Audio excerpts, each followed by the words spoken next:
बिस्मिल्लाहिर्रहमानिर्रहीम अस्सलाम वालेकुम वरहमतुल्लाहि वबरकातुहू। तुसी वेख रहे हो मैर मेरा पाकिस्तान यूट्यूब चैनल तो मैं तुहाडा मेज़बान कैसर महमूद। नाजरीन हिदमत हलक प्रोग्राम के तहत अज मैं उमर चक पिंड मौजूद हाँ। तो इत्थे सानू पता लग्या कि यह जन मेरे नाल बैठी ये बच्ची मसलन ये सड़ गई ही अग नाल। तो वो के वाकया है किस तरह आया सारी गल इन्हों को पुछीए तो मैं तो ऑफ द रिकॉर्ड पुछीए तुहानू भी दसन दे तुहाडे नाल शेयर करन दे। तो बच्ची का मैं वेखी हालात काफ़ी ज़्यादा खराब ने, काफ़ी ज़्यादा जिसम जड़ा ना सड़ गए।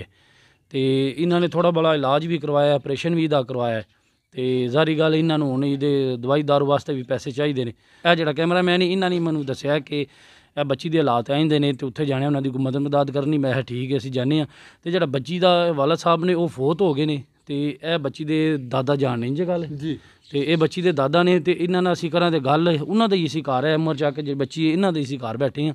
तो चाचे इन्होंने गल करनी है कि हिसाब है कि मसलन के वाकया होया है तो किस तरह बच्ची सड़ी है तो उन्हें केड़ा इलाज चलता पाया तो कि इन्होंने जो ना इहदा इलाज को मजीद करवाना। अस्सलाम वालेकुम। वालेकुम सलाम जी। चाचा जी क्या हाल है? अल्लाह पाक का शुक्र है, दुआवां ने जी तुहाड़ियां। अल्लाह पाक तुहानू तंदुरुस्ती दे। चाचा जी ये बच्ची है तुहाडी पोतरी है जी। तो ये मैनू किसी बंदे दस्सिया है कि ये सड़ गई ही तो मैं भी आके वेख्या तो इसदा जिसम काफ़ी ज़्यादा सड़िया है। तो ये किस तरह सड़ी? ये जी सड़ी जे इस तरह ना वेड़े ना बाड़ी मार के ना किचन में अंदर वो इं चूल्हे च अग चा लाई सूँ तो कोले किरे तेल आ पाया इस झली ने उत्ते चा किरे सट्टिया वो गैलन जड़ा ना ये हाथ च डिग गया। वो फिर ये कपड़े अग पै गई अज समझ तो सानू यह रौला पिया ना चीक झाड़ा तो असी भजे हाँ आके देखा तो अग शग अंदरों बुझाई है अज समझ कुड़ी नूं बाहर कपड़े कढ़िया ये कपड़े जो नाल चिमुट गए सन अज समझ तो वो फिर बड़े भजे दौड़े हाँ।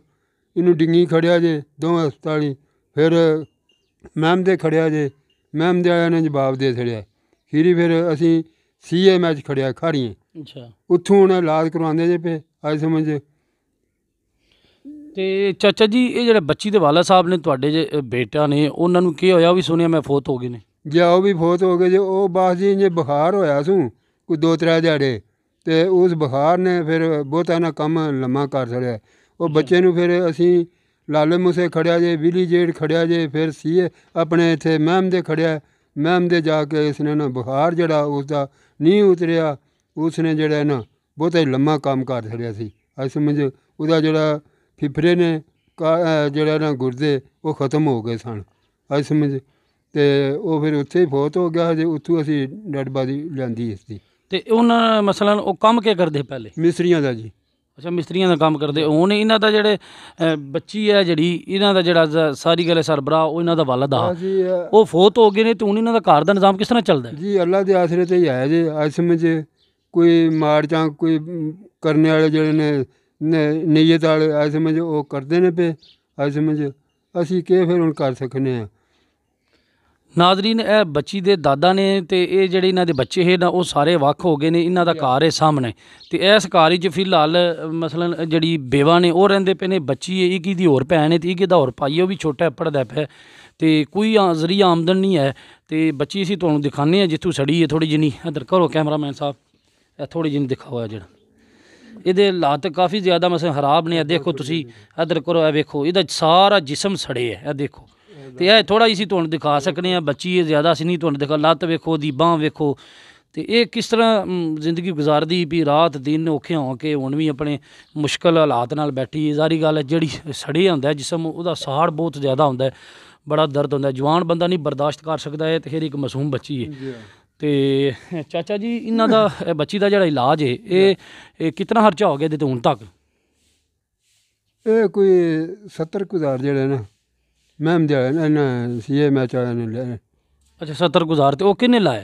वो जी बस इत्थे जेह्ड़े ना अपने मुश्ताक ठेकेदार ते मौलवी एजाज अहमद। अच्छा हाँ उन्होंने लाया जी।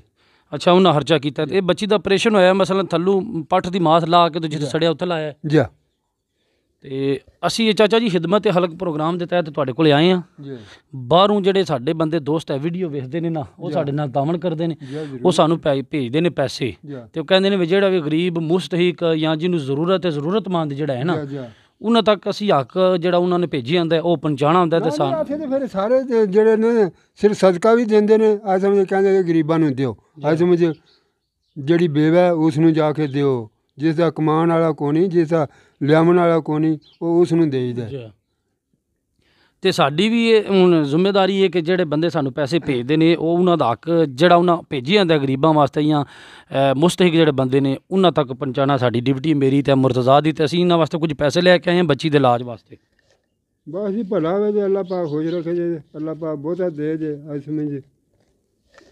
ਚਾਚਾ ਜੀ ਇਹ 5000 ਰੁਪਈਆ ਤੇ ਇਹ ਮੈਂ ਆਪਣੀ ਤਰਫੋਂ ਨਹੀਂ ਦਿੱਤਾ, ਇਹ ਸਾਡੇ ਦੋਸਤ ਅੱਗੇ ਤੁਹਾਨੂੰ ਦੱਸਿਆ ਜਿਹੜੇ ਵੀਡੀਓ ਵੇਖਦੇ ਨੇ ਤੇ ਬਾਹਰੋਂ ਸਾਨੂੰ ਪੈਸੇ ਭੇਜਦੇ ਨੇ ਤੇ ਉਹਨਾਂ ਹੀ ਇਹ ਪੈਸੇ ਭੇਜੇ ਨੇ ਤੇ ਇਹ ਬੱਚੀ ਦੇ ਇਲਾਜ ਵਾਸਤੇ 5000 ਰੁਪਈਆ। ਤੇ ਜਿਹੜਾ ਵੀ ਤੁਸੀਂ ਇਹਦਾ ਇਲਾਜ ਕਰਾਉਣਾ ਹੈ, ਜਿਹੜੀ ਸਾਡੇ ਕੋਈ ਤੌਫੀਕ ਹੀ ਅਸੀਂ ਤੁਹਾਨੂੰ ਦੇ ਛੜੇ ਨੇ ਤੇ ਦੁਆ ਗਵਾ ਕਿ ਅੱਲਾਹ ਪਾਕ ਬੱਚੀ ਨੂੰ ਤੰਦਰੁਸਤੀ ਦੇਵੇ ਤੇ ਜਿੰਨਾ ਪੈਸੇ ਭੇਜੇ ਨੇ ਨਾ ਉਹਨਾਂ ਵਾਸਤੇ ਦੁਆ ਕਰ। ਅੱਲਾਹ ਪਾਕ ਜੀ ਬਹੁਤਾ ਉਹਨਾਂ ਨੂੰ ਦੇ ਵੀ, ਤੁਹਾਨੂੰ ਵੀ ਚੋਖਾ ਦੇ ਅੱਜ ਸਮੇਂ 'ਚ ਤੰਦਰੁਸਤੀ ਰੱਖੇ ਜੇ।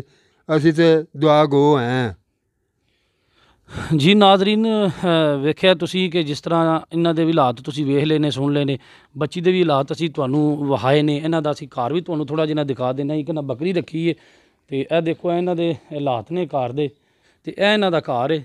ਵੇਖ ਲਓ ਇਹਨਾਂ ਦੇ ਘਰ ਦੇ ਹਾਲਾਤ ਵੀ ਤੁਹਾਡੇ ਸਾਹਮਣੇ ਨੇ। ਤੇ ਕੋਈ ਆਮਦਨ ਦਾ ਜ਼ਰੀਆ ਨਹੀਂ। ਜਿਸ ਵਕਤ ਬੱਚੀ ਦਾ ਜਿਹੜਾ ਵਾਲਦ ਆ ਉਹ ਜ਼ਿੰਦਾ हा तो उस वक्त तो चलो अपनी मेहनत मजदूरी करते है, कोई चार आने लियाते है, अपने टाइम पास होंदा हा। तो जिस वक्त घर का सरबराह टूट जाए तो घर कोई जवान मुड़ा भी ना आवे, सारे बच्चा है जोड़ा वो ये छोटा है, वो अल्लाह की जिंदगी करे थोड़ा जवान आवे दा तो फिर खट्टे का कमाए दा। तो ਇਹਦੇ ਹਾਲਾਤ ਵੀ ਤੁਸੀਂ ਵੇਖ ਲਏ ਨੇ। ਜਿਹੜਾ ਸਾਡੇ ਕੋਲ ਹੱਕ ਇਹਨਾਂ ਦਾ ਆ ਉਹ ਅਸੀਂ ਇਹਨਾਂ ਤੱਕ ਪਹੁੰਚਾ ਛੜਿਆ ਤੇ ਅਸੀਂ ਦੁਆ ਗੋ ਇਸ ਬੱਚੀ ਵਾਸਤੇ ਕਿ ਅੱਲਾਹ ਪਾਕ ਬੱਚੀ ਨੂੰ ਤੰਦਰੁਸਤੀ ਦੇਵੇ, ਸਿਹਤ ਦੇਵੇ ਤੇ ਬੱਚੀ ਠੀਕ ਹੋਵੇ। ਅੱਲਾਹ ਪਾਕ ਬਹੁਤਾ ਦੇ ਨੇ ਜਿਨ੍ਹਾਂ ਇਹ ਖਿਦਮਤ ਕੀਤੀ ਹੈ ਅੱਜ ਸਮਝ ਸਿਰਫ ਇਹਨਾਂ ਬੱਚੇ ਵਾਸਤੇ। ਜਿਹੜੇ ਬੰਦੇ ਸਾਡੇ ਨਾਲ ਤਾਵਨ ਕਰ ਰਹੇ ਨੇ, ਸਾਨੂੰ ਪੈਸੇ ਭੇਜ ਰਹੇ ਨੇ, ਅੱਲਾਹ ਪਾਕ ਉਹਨਾਂ ਦਾ ਦਿੱਤਾ ਕਬੂਲ ਫਰਮਾਏ, ਉਹਨਾਂ ਦੇ ਕਾਰੋਬਾਰ 'ਚ ਬਰਕਤ ਅਤਾ ਫਰਮਾਏ ਤੇ ਉਹਨਾਂ ਨੂੰ ਹੋਰ ਤੌਫੀਕ ਅੱਲਾਹ ਦੇ ਕੇ ਉਹ ਇਸ ਤਰ੍ਹਾਂ ਦੇ ਜਿਹੜੇ ਨਾ ਕੰਮ ਨੇਕੀ ਦੇ ਹੋਰ ਕਰਨ। ਤੇ ਅਗਰ ਕੋਈ ਵੀ ਸਾਡੇ ਨਾਲ ਰਾਬਤਾ ਕਰਨਾ ਚਾਹੁੰਦਾ ਹੈ, ਸਦਕਾ ਖੈਰਾਤ ਭੇਜਣਾ ਚਾਹੁੰਦਾ, ਸਕਰੀਨ ਤੇ ਤੁਹਾਨੂੰ ਨੰਬਰ ਨਜ਼ਰ ਆ ਰਿਹਾ, ਇਹ ਨੋਟ ਕਰ ਲਓ ਤੇ ਤੁਸੀਂ ਸਾਡੇ ਨਾਲ ਰਾਬਤਾ ਕਰ ਸਕਦੇ ਹੋ। ਤੇ ਫਿਰ ਮੈਂ ਹਰ ਤੇ ਉਹਨਾਂ ਭਰਾਵਾਂ ਦਾ ਸ਼ੁਕਰੀਆ ਅਦਾ ਕਰਾਂ ਦਾ ਜਿਹੜੇ ਸਾਨੂੰ ਪੈਸੇ ਭੇਜ ਰਹੇ ਨੇ ਤੇ ਉਹਨਾਂ ਦਾ ਜਿਹੜਾ ਹੱਕ ਭੇਜਦੇ ਨੇ, ਗਰੀਬਾਂ ਦਾ ਮੁਸਤਹਿਕ ਬੰਦਿਆਂ ਦਾ ਹੱਕ ਜਿਹੜਾ ਭੇਜਦੇ ਨੇ ਅਸੀਂ ਉਹਨਾਂ ਤੱਕ ਪਹੁੰਚਾ ਰਹੇ ਹਾਂ। ਤੇ ਇਸ ਵੀਡੀਓ ਨਾਲ ਮੈਨੂੰ ਦਵੋ ਇਜਾਜ਼ਤ, ਆਪਣਾ ਬਹੁਤ ਜ਼ਿਆਦਾ ਖਿਆਲ ਰੱਖਣਾ। अल्लाह हाफिज़, पाकिस्तान जिंदाबाद।